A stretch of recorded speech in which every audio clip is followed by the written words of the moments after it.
Si j'avais eu ces informations-là au moment où j'en ai eu besoin, suite au traumatisme que j'ai vécu, ça aurait vraiment changé ma vie. C'est pour ça que je veux te partager les situations par lesquelles tu peux avoir vécu un traumatisme, que tu peux porter des séquelles de traumatisme à l'intérieur de toi. Donc, reste avec moi. Je te parle des 10 situations qui peuvent provoquer un traumatisme. Et ici, c'est permis de liker, de commenter, de partager et de mettre dans ses favoris. La première situation, c'est en lien avec des catastrophes. Ça peut être des catastrophes naturelles, un tsunami, des ouragans, des tempêtes qui ont fait beaucoup de dommages, incendies. Moi, ma situation, ça a été une explosion suivie d'un incendie à mon lieu de travail. Donc, tout ça, ça peut causer un traumatisme, bien entendu. Surtout quand ça laisse des traces durables, quand il y a eu des décès, comme parce que moi, dans cet événement, c'était des collègues de travail, femmes avec des enfants.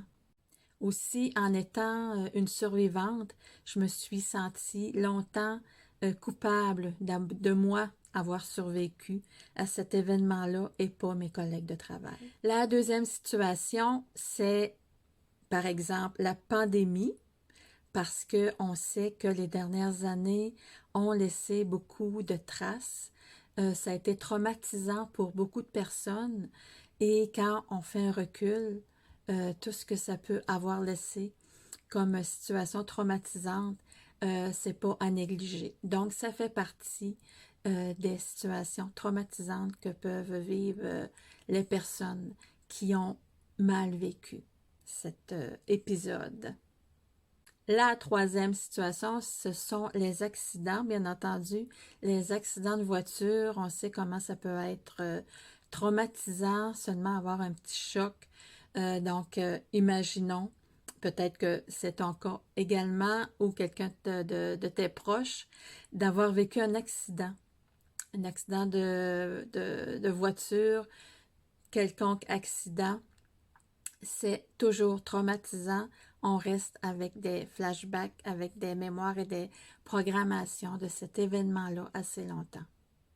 La quatrième situation, ce sont les situations de violence. Violence conjugale, violence familiale, violence physique, violence psychologique, violence émotionnelle, violence sexuelle.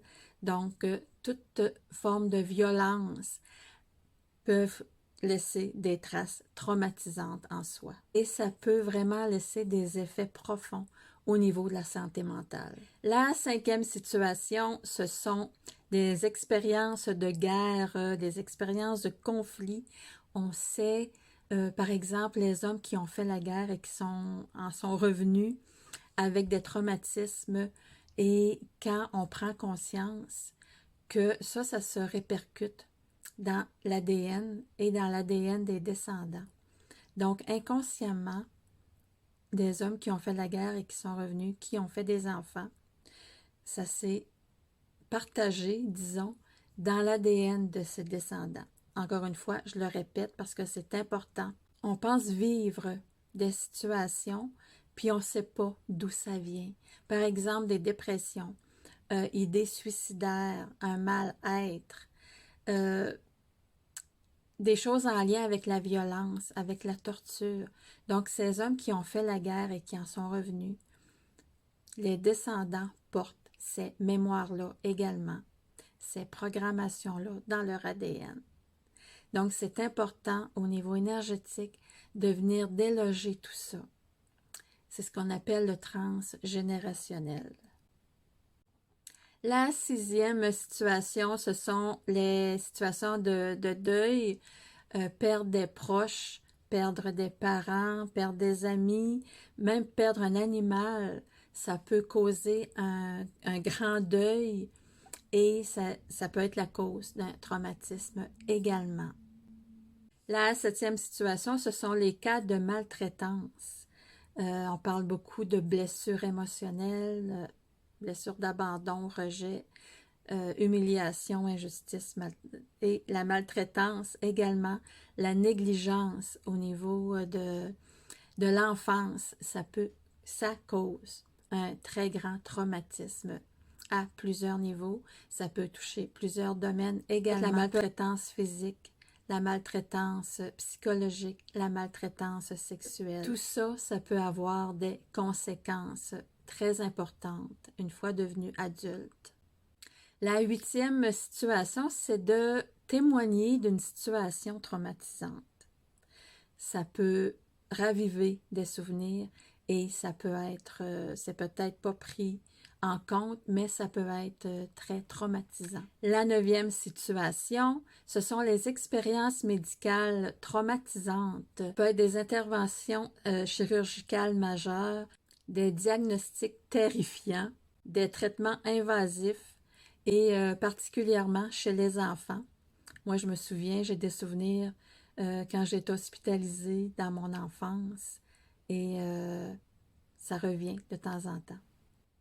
Et la 10e situation, c'est la discrimination et la violence systémique au niveau racial, au niveau sexuel ou basé sur l'identité de genre. Surtout si c'est répété, tout ça, ça peut être une source profonde de traumatisme. Voilà, c'était les 10 situations qui peuvent causer des traumatismes. Je suis certaine que tu t'es reconnu dans une ou l'autre de ces situations. Et si tu veux aller plus loin dans ton cheminement, j'ai créé un e-book, j'ai créé un programme en ligne également. Je te mets le lien en premier commentaire. Tu peux copier-coller. Si tu as des questions, si tu as des commentaires, tu peux m'écrire ou mettre tout ça dans les commentaires. Je te souhaite une magnifique journée. Bye bye.